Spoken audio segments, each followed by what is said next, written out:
जरा सोचो अगर तुम्हारी याददाश्त पूरी तरह से चली जाए और तुम्हारे करीब आते ही लोग अचानक से मरने लगे। कुछ ऐसी ही है हमारी आज की कहानी। कहानी की शुरुआत होती है एक जंगल से जहाँ जोरदार बिजली कड़क रही थी। अचानक एक आदमी बीच जंगल में उठा। वो जख्मी था और उसका सर चकरा रहा था। उसे अचानक एक झलक दिखाई दी जिसमें उसकी कार क्रैश होने वाली है। उसे लगा कि शायद ये उसका वहम होगा, लेकिन तभी उसने अपने पीछे कार देखी जिससे उसे एहसास हुआ कि ये सब असलियत में हो चुका है। उसे कुछ भी याद नहीं था कि वो यहाँ तक कैसे पहुंचा। बिना सोचे उसने अगले शहर की तरफ चलना शुरू कर दिया। रास्ते में कार को देखकर उसने मदद मांगनी चाहिए, लेकिन वो अचानक इधर उधर हिलने लगी और साइड में आकर रुक गई। उसने पास जाकर देखा कि कार में बैठी औरत तो मर चुकी थी। उसकी आंखें एकदम सफेद हो गई थी जैसे किसी बीमारी की वजह से मरी हो। जब उसने लड़की का फोन लेकर पुलिस को कॉल किया तो पुलिस वाले उससे उसका नाम और लोकेशन पूछने लगे। उस वक्त उसे एहसास हुआ कि उसे अपने बारे में एक भी चीज याद नहीं। वो ये तक नहीं जानता था कि इस दुनिया में उसका कोई है भी या नहीं। उसने फोन काटकर जेब से अपना वॉलेट निकाला। उसके ड्राइविंग लाइसेंस पर लिखा था कि उसका कोई नाम है ही नहीं। इस बात से वो और भी परेशान हो गया। इससे पहले कि वो कुछ सोचता, एक मरा हुआ कौवा आसमान से सीधा कार पर गिरा। उसकी आंखें भी औरत की तरह सफेद हो चुकी थी। वो आदमी सब नजरअंदाज करके पास के शहर की ओर भागने लगा। आखिरकार वो एक रेस्टोरेंट में पहुंचा, लेकिन वहां भी सबके सब मर चुके थे। वो बेहद घबरा गया। उसे लगा कि कोई बहुत ही खतरनाक वायरस फैल गया है जिसकी वजह से सिर्फ इंसान ही नहीं पक्षी भी मर रहे हैं। जैसे ही वो बाहर निकला उसे ट्रक ड्राइवर भी मरा हुआ मिला। उसने तेजी से अपना नाक ढका और शहर का नक्शा ढूंढने लगा। नक्शा मिल जाने के बाद वो अपने ड्राइविंग लाइसेंस पर लिखे एड्रेस की तरफ निकल पड़ा। कुछ देर बाद वो एक घर तक पहुंचा जो शायद उसी का था।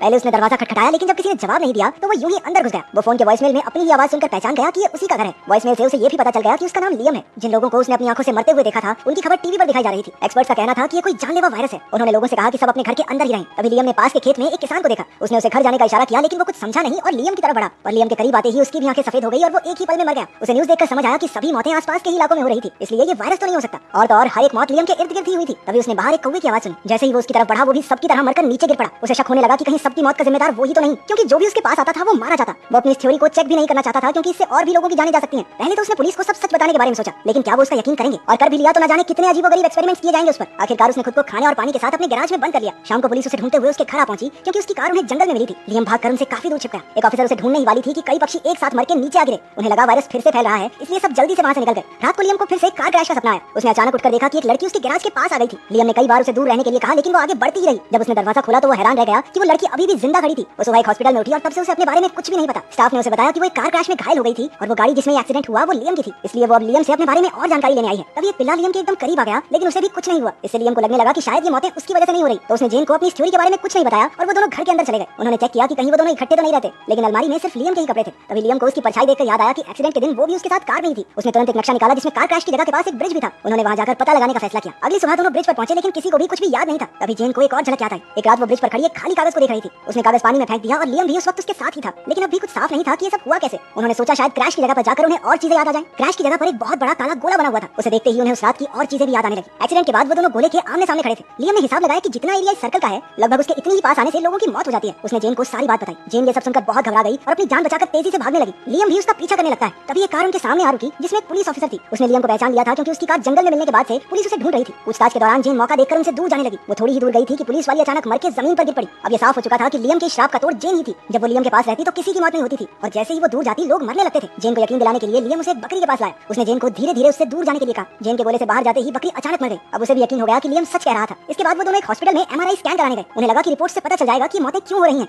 इस दौरान वो हमेशा एक दूसरे के पास ही रहते कि कहीं डॉक्टर ही टपकना पड़े, लेकिन उनकी रिपोर्ट्स तो एकदम नॉर्मल आई। तभी उन्होंने लियम का नाम न्यूज पर देखा। पुलिस को उस किसान और पुलिस वाले की लाश मिल चुकी थी और उनका शक लियम पर ही था। लियम और जेन जानते थे कि अगर वो पकड़ा गया तो और लोगों की जानें जाएंगी, लेकिन पुलिस तो पहले ही हॉस्पिटल में पहुंच चुकी थी। वो दोनों तेजी से लिफ्ट की तरफ भागे। लियम तो अंदर चला गया, लेकिन जेन का ध्यान एक गुमशुदा इंसान के पोस्टर पर पड़ गया। तभी उसे याद आया कि ब्रिज पर जिस कागज को वो देख रही थी वो असल में खाली नहीं था। वो गुमशुदा की तलाश का कागज था जिस पर उसकी खुद की तस्वीर लगी हुई थी। इधर प्रेजेंट में लियम और जेन अलग हो चुके थे। लियम ने लिफ्ट में मौजूद सभी लोगों को दरवाजा खुलते ही तेजी से उससे दूर भागने को कहा। सबने वैसा ही किया और जेन भी उसी वक्त वहां पहुंच गई। खुशकिस्मती से इस बार किसी की मौत नहीं हुई। इसके बाद वो वहां से निकलकर एक सुनसान जगह पर रुके और रात भर कार में ही रहे। कार क्रैश के बुरे सपने की वजह से एक बार फिर से लियम की नींद टूटी। कुछ देर बाद जेन ने रेडियो पर न्यूज सुनी। पुलिस को पता चल चुका था कि वो भी लियम के साथ है। उसका पति सैम उसे घर वापस लौटाने की रिक्वेस्ट कर रहा था। जेन हैरान रह गई, क्योंकि उसे पता ही नहीं था कि वो शादीशुदा है। वो दोनों सैम से मिलने गए और उससे मदद मांगी। पहले तो उसे उन दोनों पर बिल्कुल विश्वास नहीं हुआ, लेकिन जब लियम ने कुछ पक्षियों को मारकर दिखाया तो सैम के पास उन पर विश्वास करने के अलावा कोई आस्था नहीं बचा। वो तीनों उसके ऑफिस में जाकर छुप गए। वहीं लियम को एक गुमशुदा लड़की का पोस्टर मिला जिस पर जेन की ही तस्वीर थी, लेकिन नाम किसी और लड़की का। फिर सैम ने उन्हें बताया कि जेन का असली नाम रोज है और वो तस्वीर उसकी जुड़वा बहन लिली की थी। वो कुछ महीने पहले गुम हो गई थी और उसके बाद कभी लौटकर नहीं आई। उसके खो जाने के बाद जेन भी डिप्रेशन में चली गई थी। इस कहानी से जेन की याददाश्त के बिखरे हिस्से जुड़ने लगे। उसे याद आया कि उस रात उसने ये उम्मीद पूरी तरह छोड़ दी थी कि वो दोबारा कभी अपनी बहन को देख पाएगी। जेन ब्रिज पर सुसाइड करने ही वाली थी कि लियम ने उसकी जान बचाई। वो दोनों कार में ब्रिज से दूर जा ही रहे थे जब उनका एक्सीडेंट हो गया। उसने गुस्से में पुलिस को फोन कर दिया, लेकिन बाद में उसे बहुत पछतावा हुआ। पुलिस ने आते ही लियम और जेन को अलग अलग कर दिया,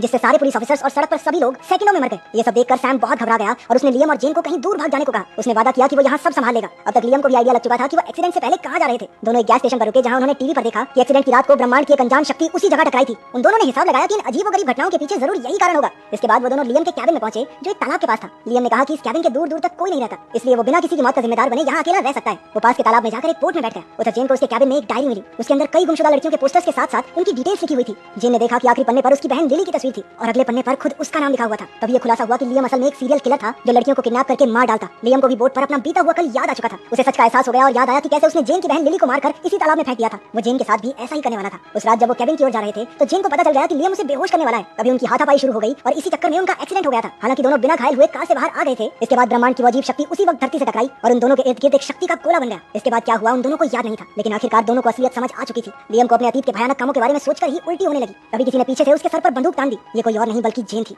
उसने लियम से अपनी बहन लिली को बाहर निकालने के लिए कहा। वो उसे मारना चाहती थी लेकिन ऐसा कर नहीं पाई। वो दोनों केबिन की ओर गए जहाँ कुछ बदमाश खड़े थे। उन्हें देखते ही बदमाशों ने उन पर हमला कर दिया। तभी लियम जेन से थोड़ा दूर गया जिससे दो आदमी वहीं ढेर हो गए। ये देखकर वो आखिरी आदमी घबरा गया और उसने जेन पर गोली चला दी। वो भी थोड़ी देर बाद मर गया, लेकिन इस सब में जेन काफी जख्मी हो गई। लियम जल्दी से उसे हॉस्पिटल में ले आया और डॉक्टर्स उसका इलाज करने उसे अंदर ले गए। याददाश्त वापस आ जाने के बाद उसे अपने आप से घिन आ रही थी। वो अपने घिनौने अपराधों के लिए बेहद शर्मिंदा था। आखिरकार उसने और लोगों को मरने से बचाने के लिए अपनी जान कुर्बान कर दी।